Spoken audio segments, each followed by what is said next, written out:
नमस्कार बच्चों, कैसे हैं आप सब। आशा करती हूँ आप सभी अच्छे होंगे, स्वस्थ होंगे, खुश होंगे और अपनी पढ़ाई भी अच्छे से कर रहे होंगे। जैसा कि आप सभी जानते हैं, मैं हूँ आपकी हिंदी की अध्यापिका और मैं स्वागत करती हूँ आप सभी का आईसीटी वर्चुअल क्लासरूम में। और आज हम यहाँ पर एकत्रित हुए हैं पढ़ने के लिए क्लास 10th की हिंदी, जिसमें हम यहाँ पर कर रहे हैं अपना सैंपल पेपर सॉल्व। और आपने देखा कि हम इसमें अपने लास्ट सेशन में हमारा जो प्रश्न 2 है, यानी कि जो हमारा निबंध है, उसको हम यहाँ पर डिस्कस कर रहे थे। तो इससे पहले हमारा जो प्रश्न 1 है उसको हमने डिस्कस किया था, जो हमारा एक अपठित गद्यांश था, और उसके सारे के सारे प्रश्नों के उत्तर हमने यहाँ पर किए थे। और लास्ट प्रश्न जो था, उपरोक्त गद्यांश का उपयुक्त शीर्षक बताइए, तो वो मैंने आपको होमवर्क में दिया था। और मैं आशा करती हूँ कि आपको, क्योंकि पूरा का पूरा जो गद्यांश है वो आपको अच्छे से समझ आ गया था, तो आप लोगों ने उसके उस टॉपिक को यानी कि उस शीर्षक को लिखने की कोशिश भी की होगी। तो इस तरह से देखिए, हमने दूसरा प्रश्न यहाँ पर हल किया था। दूसरा प्रश्न जो था, जैसे मैंने आपको बताया कि एक आपका निबंध है ये, और इसमें आपको 2 निबंध दिए गए हैं, जिसमें से आपने केवल एक निबंध को यहाँ पर एक तरह से सॉल्व करना है, हल करना है। और जैसे मैंने बताया था कि आपने क्या चीज देखना है इसमें, आपने इसमें 3 चीजें देखनी है। सबसे पहला देखना है आपने दिए गए संकेत बिंदुओं को। क्या देखना है? दिए गए संकेत बिंदुओं को। उसके बाद आपने देखना है कि किसी एक विषय पर केवल लिखना है। उसके बाद आपने देखना है केवल 250 शब्दों में लिखना है। ठीक है, तो ये 3 चीजें जैसे मैंने आपको बताई थी कि आपने ये करनी है। और इसमें फिर हमने अपने लास्ट सेशन में इस वाले टॉपिक को यहाँ पर डिस्कस कर लिया था कि किस तरह से आप इस पर निबंध लिखेंगे। और देखिए, मैंने आपको कहा था कि यहाँ पर आपको ये बहुत अच्छी चीज एक दी गई है कि इसमें आपको यहाँ पर सारे के सारे जो टॉपिक्स हैं, यानी कि जो सब टॉपिक्स है इसके अंदर के, ये सारे के सारे दे दिए गए हैं। यानी कि आपने इसके अलावा और कुछ भी एक्स्ट्रा यहाँ पर फालतू नहीं लिखना है। आपने इनके अंदर ही जो जितनी भी बातें हैं हमारी राष्ट्रीय एकता से संबंधित, जैसे हमने यहाँ पर बताया, प्रस्तावना में लिखेंगे। उसके बाद राष्ट्रीय एकता और अखंडता की आवश्यकता क्यों है, उस पर लिखेंगे। उसके बाद राष्ट्रीय एकता का वर्तमान स्वरूप कैसा है, उस पर लिखेंगे। और उसके बाद राष्ट्रीय एकता में एक छात्र की क्या भूमिका होती है, उस पर लिखेंगे। और लास्ट में इन सब का कंक्लूजन लिखेंगे, यानी कि उपसंहार लिखेंगे। ये हमने यहाँ पर लास्ट सेशन में डिस्कस किया था। और उसके बाद मैंने आपको बताया कि अगला जो है वो है छात्र अनुशासन। लिखना आपको दोनों में से किसी एक पर ही है, लेकिन जितने भी हम सैंपल पेपर सॉल्व करेंगे, हम सभी निबंधों को यहाँ पर डिस्कस करेंगे, ताकि आपका कोई टॉपिक अगर रिपीट होता है, वैसे तो निबंध जो है हर बार अलग अलग टॉपिक से आता है, लेकिन इससे क्या होता है कि आपको लिखने की कि किस तरह का टॉपिक अगर आ जाता है तो हमें उसमें क्या लिखना है और किस तरह से हमें उसमें करना है। जैसे सबसे पहले यहाँ पर छात्र अनुशासन। अब देखिए, अब आप विद्यार्थी हैं और विद्यार्थियों के जीवन में, क्योंकि इस टाइम यही टाइम होता है जिस टाइम पे हम अनुशासन सीख रहे होते हैं और उसको अपने जीवन में एक तरह से अमल कर रहे होते हैं। तो कितना ज्यादा महत्वपूर्ण है किसी छात्र के जीवन में अनुशासन, कि वो लाइफ टाइम फिर उन सब चीजों से एक तरह से जुड़ा रहे और उसको अपने जीवन में उतारे, अपने व्यक्तित्व में उतारे और उसी तरह से वो जीवन भर काम करे। तो देखिए, यहाँ पर सबसे पहले छात्र अनुशासन हमारा टॉपिक है। तो इसका पहला जो यहाँ पर टॉपिक दिया गया है ये है अनुशासन का अर्थ। सबसे पहले तो यहाँ पर आपने अनुशासन का अर्थ बताना है कि अनुशासन होता क्या है, अनुशासन होता क्या है। उसके बाद दूसरी जो सबसे बड़ा महत्वपूर्ण पॉइंट यहाँ पर दिया गया, देखिए अब आपको यहाँ पे बिल्कुल भी सोचने की जरूरत नहीं है। अगर आपको केवल प्रश्न दिया जाता छात्र अनुशासन, तो शायद आपको बहुत ज्यादा टाइम लगता और आप ये हेडिंग्स बनाने में भी टाइम लगता, या आप इनमें लिखने में भी टाइम लगाते। लेकिन यहाँ पर आपने केवल और केवल जो आपको उत्तर आता है वो आपने लिखना है। जैसे यहाँ पर अनुशासन का अर्थ, तुरंत आप अनुशासन का अर्थ यहाँ पर लिख देंगे। दूसरा हेडिंग फिर आप लिखेंगे विद्यार्थी जीवन में अनुशासन की आवश्यकता। एक विद्यार्थी के जीवन में अनुशासन की क्यों होती है आवश्यकता, और क्या आवश्यकता होती है, कितना जरूरी है एक विद्यार्थी के लिए अनुशासन, वो सारी चीजें आप यहाँ पर लिखेंगे। उसके बाद देखिए, विद्यालयों में अनुशासन की स्थिति कैसी है, आज के टाइम में विद्यालयों में अनुशासन की स्थिति कैसी है। ठीक है, तो यहाँ पर आप अलग अलग तरह के विद्यालयों का आप उदाहरण दे सकते हैं, एग्जाम्पल दे सकते हैं कि किस तरह की स्थिति है और कैसे ये जो चीजें हैं ये शुरुआत से चली आ रही हैं। जब हमारे जो बच्चे थे, स्टूडेंट थे, जब गुरुकुल में जाया करते थे वहां पर भी अनुशासन था। ऐसा नहीं था कि वहां पर अनुशासन नहीं था, वहां पर आपकी तरह तरीका नहीं था पढ़ने का, लेकिन अनुशासन वहां भी था। तो कैसे अलग अलग तरह से विद्यालयों में अनुशासन की स्थिति होती है, किस किस तरह से कौन कौन से, जैसे कई बार आपने देखा होगा आजकल रेजिडेंशियल यानी कि आपने देखा होगा जहां पर छात्रावास होता है, उस तरह के विद्यालय भी होते हैं, डे बोर्डिंग भी होते हैं, यानी कि जो दिन भर आपका शाम तक बच्चे जो है वहां पर रहते हैं, दिन का लंच भी वहां पर करते हैं। तो किस तरह से वहां पर नियम बनाए जाते हैं, किस तरह के अनुशासन होता है और कौन कौन से अनुशासन जो है सब जगह कॉमन होते हैं, कौन कौन से स्पेसिफिक होते हैं कि यहाँ पर ये नियम है, यहाँ पर ये नियम है। ठीक है।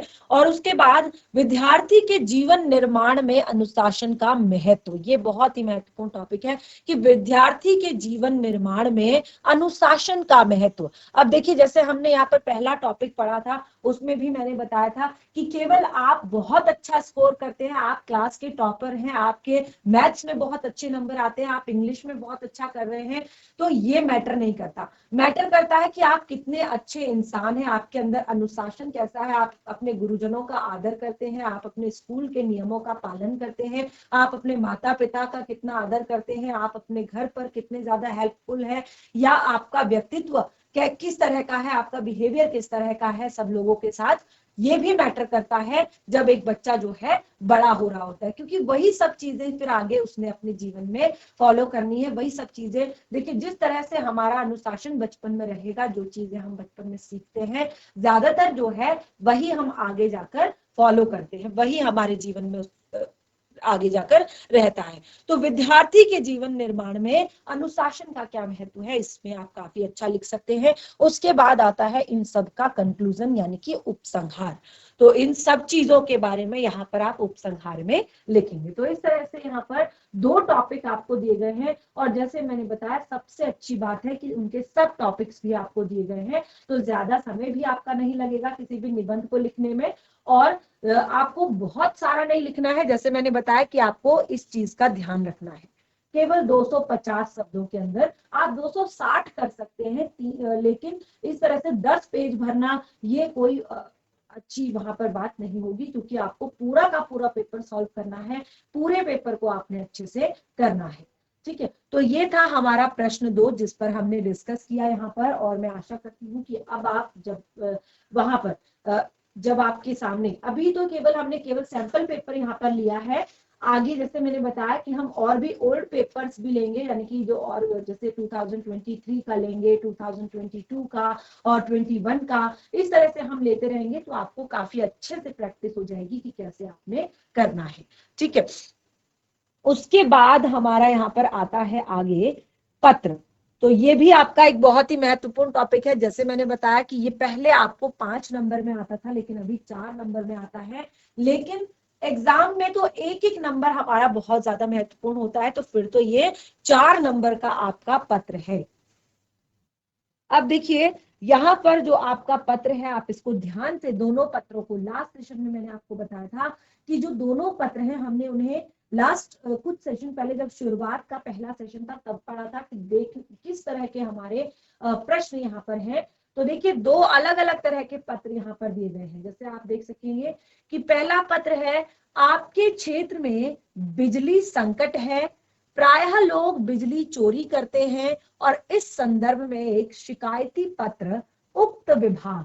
अब देखिए किसको भेजेंगे आप, जो यहाँ पर बिजली चोरी की जा रही है, तो उसकी शिकायत आप कहाँ भेजेंगे, उक्त विभाग यानी कि बिजली विभाग में के अधिशासी अभियंता को लिखिए, और आपका काल्पनिक नाम क ख ग है, यानी कि आपको नाम वहां पर अपना नहीं लिखना है। ठीक है। और उसके बाद दूसरा प्रश्न है आपका कि आपका मित्र बोर्ड की परीक्षाओं की मेरिट सूची में प्रथम स्थान उसने प्राप्त किया है, और आप उसको एक बधाई पत्र लिखिए, और आपका काल्पनिक नाम क ख ग है। तो यानी कि 2 तरह के यहाँ पर पत्र दिए गए हैं। एक पत्र है आपका जो एक तरह से यहाँ पर जो कि आपने किसी विभाग को लिखना है, किसी कार्यालय को लिखना है, और दूसरा पत्र है आपको पत्र जो आपने अपने मित्र को लिखना है। तो इस तरह के पत्रों के बारे में आपने पढ़ा होगा कि कौन से पत्र आपके औपचारिक पत्र होते हैं, इंग्लिश में भी पढ़ते हैं हम फॉर्मल लेटर्स और इनफॉर्मल लेटर्स। तो फॉर्मल लेटर्स यानी कि औपचारिक पत्र जिनको हम कहाँ देते हैं, पूरा का पूरा डिटेल में अभी क्लियर करूंगी, और जो आप अपने मित्रों को देते हैं उनको क्या कहते हैं, उन पत्रों के बारे में। और फिर हम यहाँ पर एक बार मैं आपको बता भी दूंगी कि किस तरह से आपने पत्र लिखना है। कुछ एक बार देख लेते हैं चलिए। और रफ नोटबुक हो तो उसमें नोट भी कर सकते हैं इसको कि आपने किस तरह से पत्र के बारे में जो जो चीजें आपको मैं यहाँ पर क्लियर करूंगी, तो आप रफ नोटबुक में इसको लिख सकते हैं। तो देखिए पत्र लेखन, वैसे तो ये क्लास में अभी तक शायद मैंने नहीं करवाया था, वरना ये आपके टॉपिक का हिस्सा है हिंदी व्याकरण का, तो इसीलिए मैं अभी ये टॉपिक के तौर पर पूरा आपको यहाँ पर करवा रही हूँ। तो आप इसको अपनी रफ नोटबुक में नोट कर सकते हैं। देखिए पत्र लेखन एक आवश्यक कौशल है, ठीक है, ये बहुत ही आवश्यक कौशल है। यानी कि ये आप देखेंगे कि जब आप 3rd 4th में होते हैं तभी हमें स्कूल में पत्र लिखना सिखाया जाता है। और आपने देखा होगा जब आप क्लास 8th में या क्लास 7th में होते हैं, आपका एक चैप्टर भी है जिसका नाम है चिट्ठियों की अनूठी दुनिया।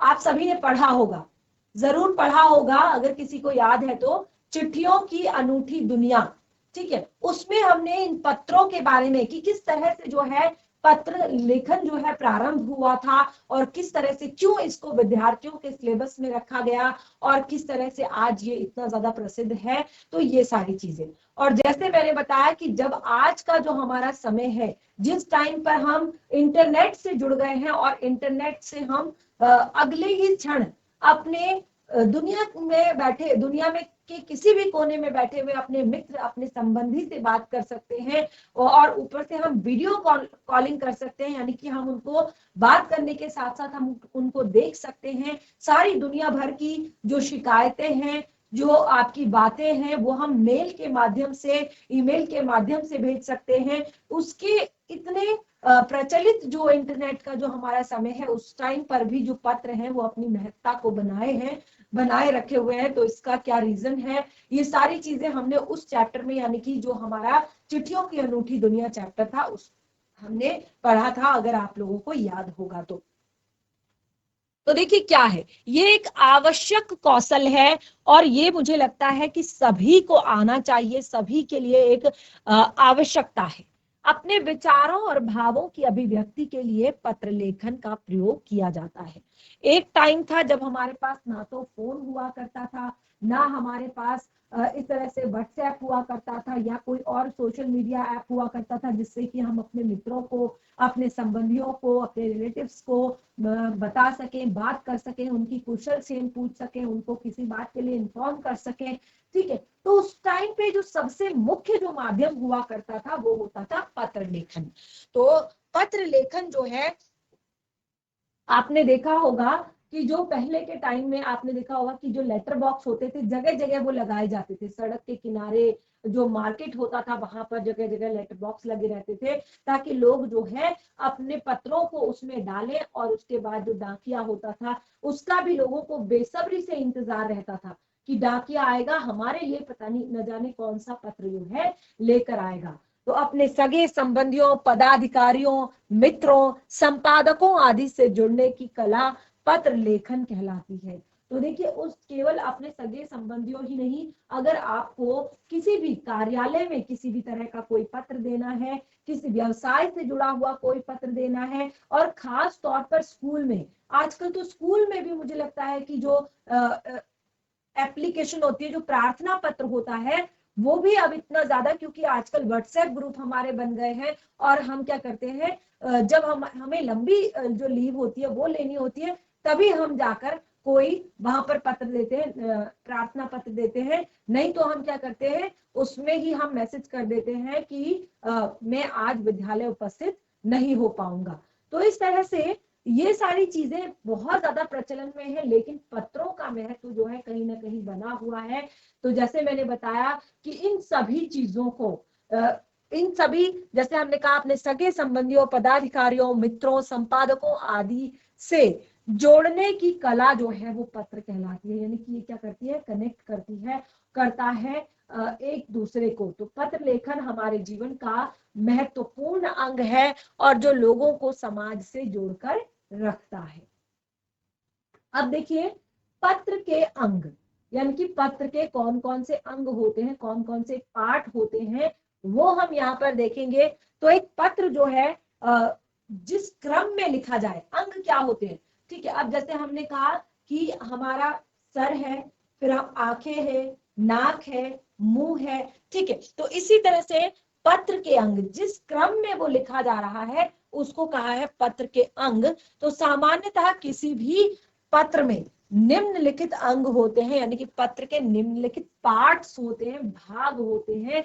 तो सबसे पहला होता है शीर्षक या प्रारंभिक भाग, ठीक है। प्रारंभ भाग जहां से पत्र शुरू होता है, ठीक है। तो पत्र कहां से शुरू होता है, जैसे सबसे पहले क्या किया जाता है, शीर्षक जो होता है वो वहां पर लिखा जाता है। जैसे पत्र में सर्वप्रथम लिखा जाता है शीर्षक के रूप में पत्र लिखने वाले का नाम, पता, तत्पश्चात पत्र लिखने की तिथि का उल्लेख किया जाता है और परीक्षा में पूछे गए औपचारिक एवं अनौपचारिक पत्र में नाम का उल्लेख होने पर परीक्षा भवन में लिखा जाता है। और देखिए ये सब कहां से होता है, ये सब पत्र के बाएं ओर सबसे ऊपर लिखा जाता है और औपचारिक पत्रों के अंतर्गत विषय का उल्लेख सीमित शब्दों में स्पष्ट रूप से किया जाता है और अनौपचारिक पत्रों में इसका उल्लेख नहीं किया जाता।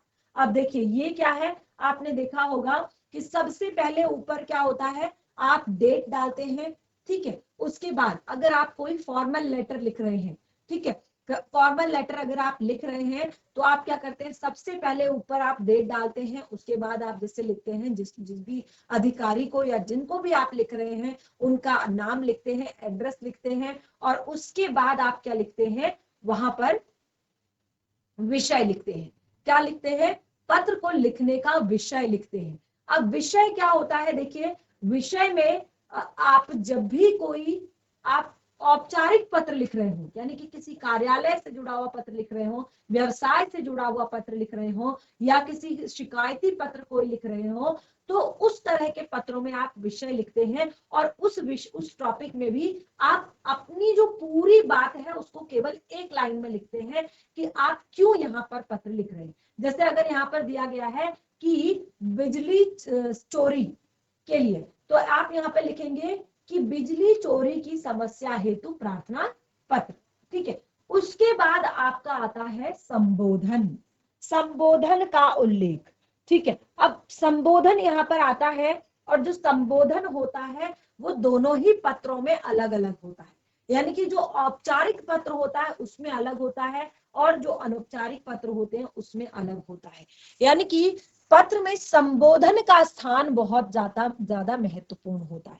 जैसे हमने कहा औपचारिक पत्रों के अंतर्गत लिखते हैं मान्यवर या महोदय, ठीक है। जो भी हमारे फॉर्मल लेटर्स होते हैं, औपचारिक पत्र होते हैं, उसमें हम क्या लिखते हैं, उसमें हम लिखते हैं मान्यवर या महोदय, ठीक है। हम क्या कर रहे हैं, उनको संबोधित कर रहे हैं, उनको एक तरह से बुला रहे हैं, संबोधन, ठीक है। लेकिन यही चीजें अगर हम अनौपचारिक पत्र लिख रहे हैं, यानी कि पत्र हम लिख रहे हैं अपने पिताजी को, अपने मित्र को, अपनी बुआ को, अपने नाना को, तो उस हिसाब से या अपने बड़े भाई को, तो हम संबोधन उस हिसाब से लिखेंगे, ठीक है। अगर हम बड़ों को लिखते हैं तो बड़ों को यदि हम लिख रहे हैं तो हम लिखेंगे पूजनीय पिताजी, ठीक है, पूजनीय नाना जी, पूजनीय बड़े भाई जी, पूजनीय दादाजी, ठीक है, जिसको भी हम पत्र लिख रहे हैं।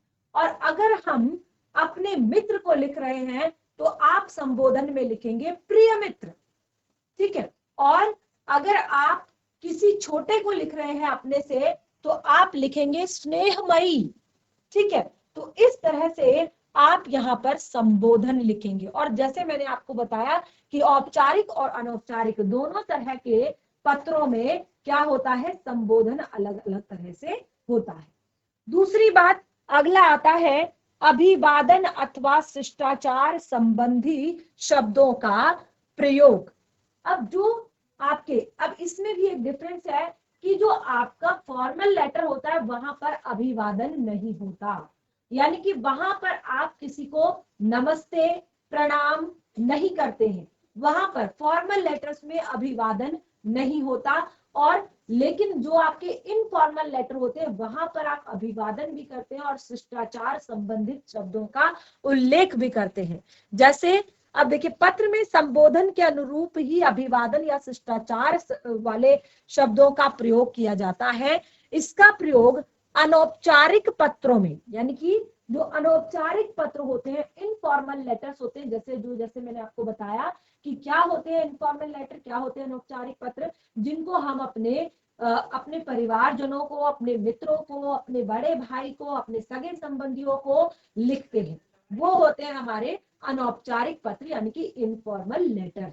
ठीक है, तो उसमें आप अभिवादन या शिष्टाचार संबंधित शब्दों का प्रयोग करते हैं।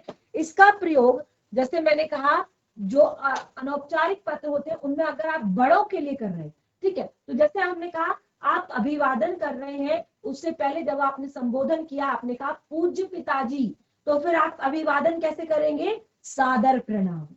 ठीक है, जब अगर आपने संबोधन में लिखा है पूज्य पिताजी, तो आप अभिवादन में लिखेंगे सादर प्रणाम। ठीक है, या सादर चरण स्पर्श। ठीक है, तो इस तरह से, और बड़े अगर हैं तो आप जैसे प्रणाम, नमस्कार। ठीक है, ये सारी चीजें आप क्या करेंगे बड़ों के लिए। छोटों के लिए आप लिखेंगे आशीर्वाद। अगर कोई आपका छोटा है, आपसे छोटा है, तो आप क्या लिखेंगे? आप लिखेंगे आशीर्वाद या शुभाशीष या चिरंजीवी रहो आदि शब्दों का, शब्द सूचकों का प्रयोग करेंगे। या आप कभी जब अपने से छोटे को पत्र लिख रहे हो, ठीक है, तो वहां पर क्या करेंगे? आप इस तरह के शब्दों का प्रयोग करेंगे। और औपचारिक पत्रों में इसका प्रयोग नहीं किया जाता। ये मैंने आपको सबसे पहले लाइन में क्लियर कर दिया था कि अभिवादन या शिष्टाचार संबंधित शब्दों का प्रयोग आप औपचारिक पत्रों में नहीं करते हैं। यानी कि अगर आप स्कूल में कोई प्रार्थना पत्र दे रहे हैं, आप कोई व्यवसायिक पत्र दे रहे हैं, कोई कार्यालयी पत्र दे रहे हैं, कोई विभाग से संबंधित पत्र दे रहे हैं, तो वहां पर आप अभिवादन या शिष्टाचार संबंधित शब्दों का प्रयोग नहीं करेंगे। यानी कि वहां पर आप केवल और केवल अपना संबोधन करके और सबसे पहले विषय को आप क्लियर करके आप उसके बाद जो मेन आपकी बात है उसको आप वहां पर रखेंगे। ठीक है, अब देखिए विषय वस्तु जो होती है, यानी कि जो आपका एक मेन जो पार्ट होता है किसी भी लेटर का, किसी भी एक तरह से जो पत्र आप लिख रहे हैं उसका, कि क्या इसकी विषय वस्तु है, क्या इसमें आप लिख रहे हैं। तो विषय वस्तु का पत्र लेखन महत्वपूर्ण अंग है। पत्र लेखन, विषय वस्तु पत्र लेखन का एक बहुत ही महत्वपूर्ण अंग है और इसे पत्र का मुख्य भाग भी कहते हैं। ठीक है, इसे ही पत्र का मुख्य भाग भी कहते हैं और इसी भाग में अपने विचारों और भावों को प्रकट किया जाता है। ठीक है, जैसे हम छोटी क्लास में हमें केवल प्रार्थना पत्र लिखना सिखाया जाता था कि मैं बीमार हूं, या फीस माफी के लिए प्रार्थना पत्र, या स्कूल में जो आपका क्रिकेट संबंधित आप जो सामग्री मंगवाना चाहते हैं, कोई गेम से रिलेटेड, या पुस्तकालय में कोई अलग तरह की पुस्तकें मंगवाना चाहते हैं, और इस तरह की चीजें यही हमें स्कूल में सिखाई जाती थी औपचारिक पत्रों में ज्यादातर। तो जिसमें हम क्या करते थे, सबसे पहले जैसे हमने लिखा सेवा में श्रीमान प्रधानाचार्य जी, फिर उसके बाद आप पूरा एड्रेस लिखते हैं स्कूल का, उसके बाद आप दिनांक डालते हैं, उसके बाद आप लिखते हैं विषय, और उसके बाद आप लिखते हैं संबोधन महोदय, फिर उसमें आप लिखते हैं सविनय निवेदन इस प्रकार है कि मुझे कल रात से ही बुखार है और जिस कारण मैं आज विद्यालय आने में असमर्थ हूं, अतः मुझे एक दिन का अवकाश प्रदान करने की कृपा करें। तो इस तरह से छोटी छोटी चीजें हमें शुरुआत से ही सिखाई जाती हैं। तो यहाँ पर हमने क्या कहा कि जो हमारा विषय वस्तु होता है उसमें ही हम अपने मन के भावों को, ठीक है, यदि फीस माफी के लिए तो आप क्या लिखेंगे उसमें, सविनय निवेदन इस प्रकार है कि मैं आपके विद्यालय का कक्षा 10 का छात्र हूँ और मैं पिछले 2 सालों से अपनी कक्षा में प्रथम आ रहा हूँ, परंतु मेरे घर की आर्थिक स्थिति इतनी अच्छी नहीं है कि मैं अपनी पढ़ाई को आगे जारी रख सकूं। मेरे पिताजी इस जगह पर काम करते हैं और और उनका जो उनकी पूरी जो सैलरी है वो हम दोनों भाई बहनों का स्कूल की फीस और घर का खर्च उठाने में पूरी तरह से सक्षम नहीं है। तो अतः मैं आप लोगों से यहाँ पर मैं प्रार्थना करता हूं कि आप मेरी जो इस साल की फीस है वो माफ कर दे, ताकि मैं क्लास 10th की पढ़ाई जो है अपनी अच्छे से पूरी कर सकूं और आगे भी मैं अपनी पढ़ाई जारी रख सकूं। तो इस तरह से जो भी, यानी कि जो मेन बात है आपके मन की, जो आप लिखना चाहते हैं, जो आप कहना चाहते हैं, वो आप जो मुख्य विषय वस्तु होती है उसमें आप लिखते हैं। ठीक है, तो समाप्ति अथवा पत्र अंत में अपने विषय में लिखते हुए पत्र को समाप्त किया जाता है और औपचारिक पत्र में धन्यवाद लिखते हुए भवदीय, प्रार्थी, आज्ञाकारी आदि शब्द सूचकों का प्रयोग किया जाता है। और देखिए, अगर आप पत्र को समाप्त कर रहे होते हैं, ठीक है, पत्र को जब आप समाप्त कर रहे होते हैं तो वहां पर आपने अपने विषय में लिखते हुए पत्र को समाप्त करना है। ठीक है, अपने बारे में जैसे मैंने आपको बताया, तो वो सारी चीजें लिखते हुए आपने पत्र को समाप्त करना है। और जो औपचारिक पत्र होते हैं उनमें कि जैसे आप मैं आशा करता हूं कि आप इस काम को पूरा करने की कृपा करेंगे, या जैसे मुझे एक दिन का अवकाश दें, आपकी अति कृपा होगी। फिर उसके बाद क्या करते हैं हम उसके बाद जब एंड करते हैं तो हम वहां पर लिखते हैं आपका आज्ञाकारी शिष्य। ठीक है, तो या हम अगर किसी चीज के लिए हम कोई प्रार्थना कर रहे हैं तो उस पे लिखते हैं प्रार्थी, तो यही कहीं पर हम लिखते हैं भवदीय। ठीक है, और इसी तरह से अगर आप इनफॉर्मल लेटर्स को, यानी कि अनौपचारिक पत्रों को अगर आप एंड कर रहे हैं तो वहां पर आप लिखेंगे पत्र में प्यारा, यानी कि आपका प्यारा।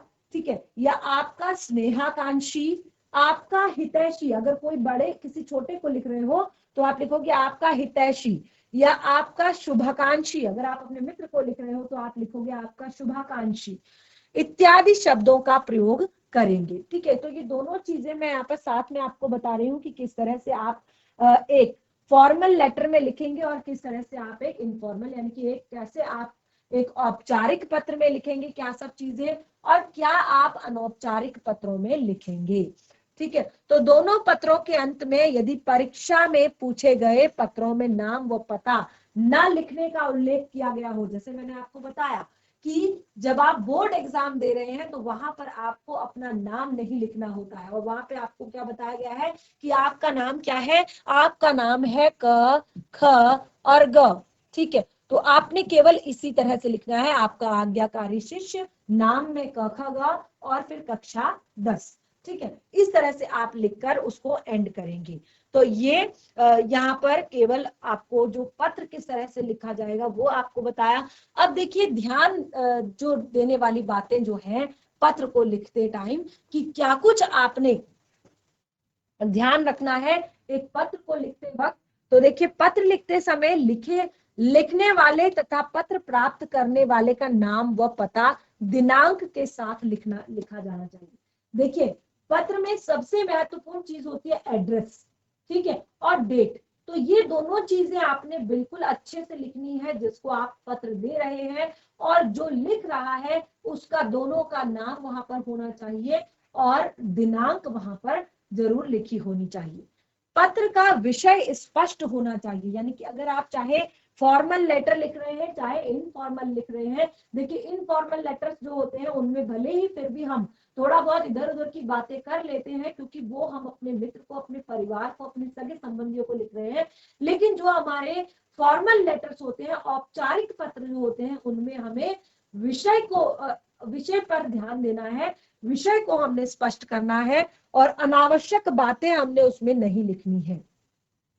ठीक है, केवल हमने पत्र के मुख्य विषय पर वहां पर ध्यान देना है कि क्यों हम इस पत्र को लिख रहे हैं। अब लिखते समय क्रमबद्धता का विशेषकर ध्यान देना चाहिए।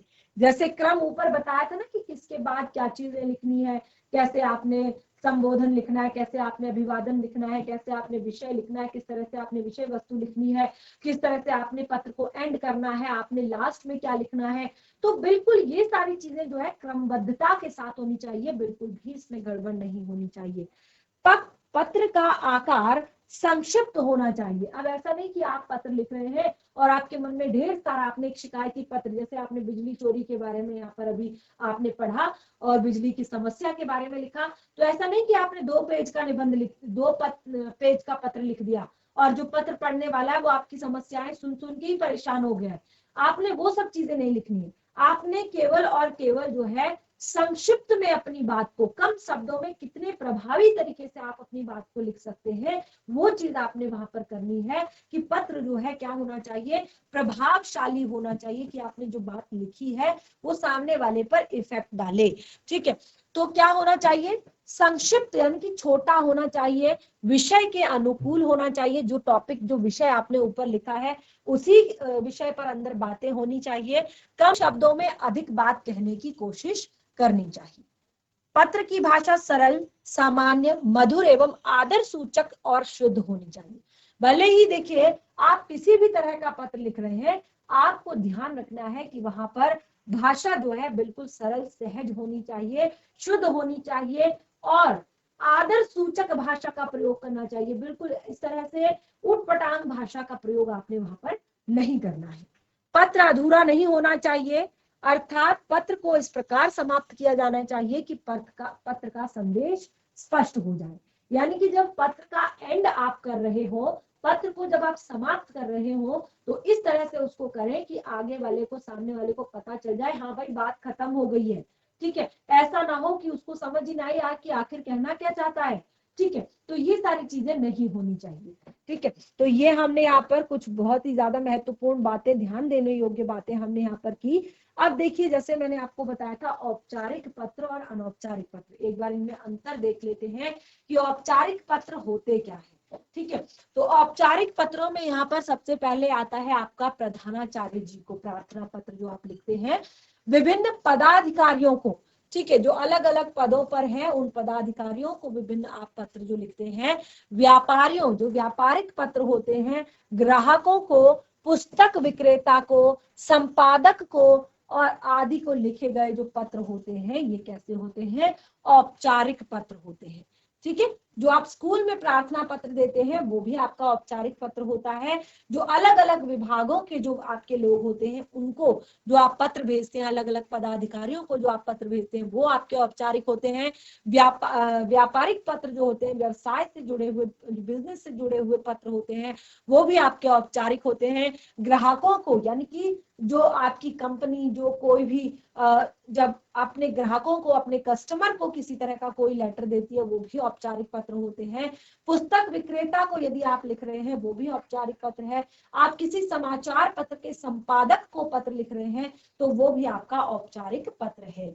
और देखिए, औपचारिक पत्र उन लोगों को लिखे जाते हैं जिनसे हमारा निजी या पारिवारिक संबंध नहीं होता। इस चीज को ध्यान रखिएगा। ये एक लाइन में आपको यहाँ पर औपचारिक पत्र की परिभाषा क्लियर की है कि औपचारिक पत्र हम उन्हें लिखते हैं जिनसे हमारा ना तो कोई निजी या पारिवारिक संबंध होता है। ठीक है, हमारा कोई पर्सनल रिलेशन उनसे नहीं होता, कोई भी पारिवारिक रिश्ता उनसे नहीं होता, कोई भी निजी संबंध हमारा उनसे नहीं होता है, उनको हम ये औपचारिक पत्र लिखते हैं। और औपचारिक पत्र को निम्नलिखित वर्गों में बांटा गया है, निम्नलिखित वर्गों में विभाजित किया गया है, जो आप यहाँ पर देख सकते हैं। सबसे पहला है प्रार्थना पत्र, आवेदन पत्र। आवेदन पत्र भी इसी के अंदर आता है, प्रार्थना पत्र भी इसी के अंदर आता है। ठीक है, अब देखिए, पत्र विद्यालय के जो आवेदन पत्र होते हैं या प्रार्थना पत्र होते हैं, इनको हम कहाँ लिखते हैं, विद्यालय के जो प्रधानाचार्य जी होते हैं, या फिर अगर हम कहीं पर आवेदन कर रहे हैं, किसी नौकरी के लिए आवेदन कर रहे हैं या किसी चीज के लिए आवेदन कर रहे हैं, जैसे टीसी अगर हमें चाहिए, ठीक है, तो वो भी एक आवेदन करना है। ठीक है, अगर आप दूसरे स्कूल में एडमिशन ले रहे हैं तो आपको टीसी मांगनी है अपने पुराने स्कूल से, तो वहां पर भी आप एक पत्र देंगे, तो उसको प्रार्थना पत्र नहीं, उसको आवेदन पत्र कहेंगे। ठीक है, तो इस तरह से आप किसी संस्थाओं के प्रधान यानी कि मुख्य को इत्यादि को ये पत्र लिखे जाते हैं। इनमें शालीन भाषा तथा शिष्ट शैली का प्रयोग किया जाता है। ठीक है, शालीन भाषा और शिष्ट शैली का प्रयोग किया जाता है और इनमें अभिवादन का अभाव होता है। कभी भी आप वहां पर नहीं लिखेंगे कि प्रधानाचार्य जी सादर प्रणाम, ये नहीं लिखेंगे। ठीक है, क्योंकि ये आपके औपचारिक पत्र हैं और यहाँ पर अभिवादन नहीं होता है। उसके बाद देखिए संस्थाओं के जो जैसे हमने बताया कि संस्थाओं के प्रधान आदि को हम ये भेजते हैं और इनमें अभिवादन का अभाव होता है। अगला है शिकायती पत्र। शिकायती पत्र क्या होता है? किसी विशेष कार्य हेतु या समस्या या घटना की शिकायत करते हुए या संबंधित अधिकारी को लिखा गया पत्र शिकायती पत्र कहलाता है। ठीक है, शिकायती पत्र जो होते हैं वो किसी विशेष कार्य, समस्या अथवा घटना की शिकायत करते हुए जो संबंधित अधिकारी होते हैं, जैसे अगर आपको जल विभाग से कोई समस्या है या वहां की कोई आपने सूचना देनी है, वहां के कार्य से रिलेटेड कोई सूचना आपने देनी है, कोई शिकायत आपने व्यक्त करनी है, तो आप जल संस्थान में देंगे। अगर आपको शिक्षा विभाग में कोई प्रॉब्लम है आप वहां पर देंगे। अगर आपको बिजली विभाग में कोई दिक्कत है आप वहां पर देंगे। अगर आपको और किसी चीज से प्रॉब्लम है तो आप वहां पर ये पत्र देंगे। तो इन्हें कहते हैं शिकायती पत्र। और जैसे मैंने यहाँ पर बताया कि इसका स्वरूप भी प्रार्थना पत्र की तरह ही होता है और भाषा इनकी भी शालीन होती है। ये नहीं कि आप शिकायत कर रहे हैं तो आप उसमें कुछ भी लिख देंगे। उनकी जो शैली होगी वो भी, भाषा जो होगी वो भी शालीनता से भरी हुई होगी। ठीक है, तो इस तरह से देखिए आगे यहाँ पर आपके आते हैं संपादकीय पत्र, कार्यालयी पत्र, व्यावसायिक पत्र। ये सारे के सारे आपके आते हैं औपचारिक पत्रों के अंतर्गत। और उसके बाद आगे जो हम पढ़ेंगे वो हम पढ़ेंगे अनौपचारिक पत्र। और उनके लिए तो मैंने आपको क्लियर कर ही दिया है कि जिनसे हमारे पारिवारिक संबंध होते हैं, निजी संबंध होते हैं, उनको लिखे जाने वाले जो पत्र होते हैं, जैसे हम अपने भाई को, मित्र को, चाचा को, मामा को, फूफा को, बुआ को, रिलेटिव्स को जो पत्र लिखते हैं वो आपके होते हैं अनौपचारिक पत्र। और उनके लिखने का तरीका भी मैंने आगे क्लियर कर दिया है। तो इस तरह से मैं आशा करती हूँ कि आप सभी को पत्र लेखन से संबंधित ये जो हमने यहाँ पर टॉपिक डिस्कस किया ये समझ में आया होगा और आप आगे इसको अच्छे से सॉल्व कर पाएंगे। देखिए एक फॉर्मेट जो है वो नेक्स्ट सेशन में मैं आपको शेयर करूंगी दोनों तरह के पत्रों का। बाकी हम प्रश्नों को आगे सॉल्व करेंगे। तो इस तरह से हमारा आज का सेशन यहीं पर समाप्त होता है। हम मिलेंगे अपने नेक्स्ट सेशन में। तब तक के लिए धन्यवाद। आपका दिन शुभ।